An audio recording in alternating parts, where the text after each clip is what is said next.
புறந்தள்ளும் தாவேகா அரசை கண்டிக்கிறோம். வராமல் மட்டுமே நடத்தும்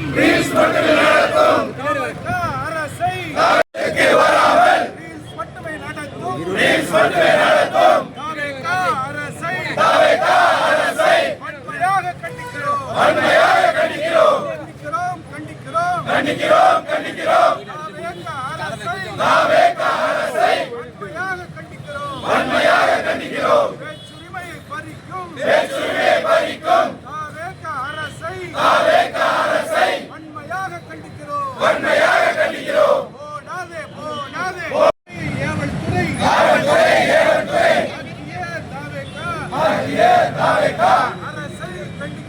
அரசை கண்டிக்கிறோம்.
நடைபெற்றது நீங்க எல்லாம் தெரியும். விவசாயிகளுடைய கோரிக்கை ஏற்று விவசாயிகளுடைய இந்த குறையை தீர்த்திட வேண்டும்.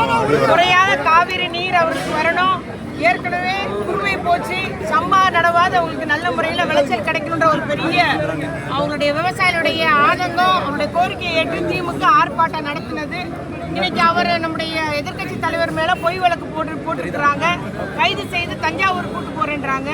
கோர்ட்டில் 12 மணி வரைக்கும் கைது செய்யப்படாத உத்தரவு இருந்து கைது செய்யறாங்க. இந்த மாதிரி ஒரு அடக்குமுறை காவல்துறையை இந்த தாவேக அரசு ஏவி விட்டுருக்குன்னு தான் சொல்லணும். காவல்துறையுடைய அடக்குமுறை ரொம்ப அதிகமா இருக்குது. எதிர்கட்சியினுடைய குரல் வலை நெருக்கப்படுகிறது. எதுவுமே சொல்லக்கூடாது, எதுவுமே பேசக்கூடாதுன்ற மாதிரி எல்லாத்துக்கும் எடுத்ததுக்கும் கைது பண்றாங்க. நிச்சயமா இந்த போக்கு மாற வேண்டும். எப்படி எப்போது அவர் வாயில வந்துரும் சொல்றாரு, இவர் என்ன பேசுறாரு எங்களுக்கு தெரியாது. அதனால இவர் பேசுறது இவங்களா ஒரு பொருள் கொண்டுட்டு அங்கங்கே தலைவர் மேல பொய்யா சொல்லி இன்னைக்கு அரெஸ்ட் பண்றாங்க. அதனால இது வன்மையா கண்டிக்கிறோம். போலீஸ் அராஜகம் ஒழிய வேண்டும். ஜனநாயக குரல் வலையை நெருக்கப்படக்கூடாது. போராட்டத்துக்கு ஆர்ப்பாட்டத்துக்கு அனுமதி அளிக்க வேண்டும். எதுக்கு பயப்படுறாங்கன்னு தெரியல. நாளைக்கு சட்டமன்ற கூட்டத்தொடர், அதனால இன்னைக்கு அரெஸ்ட் பண்ணி வைக்காங்க. என்னையா நியாயம், என்ன ஜனநாயகம்னே தெரியல. சட்டமன்ற கூட்டத்தொடர் தான் எதிர்கட்சியில் மக்கள் பிரச்சனை பேச முடியும். ஆனால் பேசக்கூடாதுன்றதுக்காக இன்னைக்கு எதிர்கட்சி தலைவரை கைது பண்ணியிருக்கிறார்கள். அதை நாங்கள் எல்லாம் கண்டித்து தாவேக அரசை, ஆளுகின்ற அரசை கண்டித்து இன்னைக்கு மறியல் போராட்டம் செஞ்சுட்டு இன்னைக்கு உடனே அரெஸ்ட் பண்றாங்க.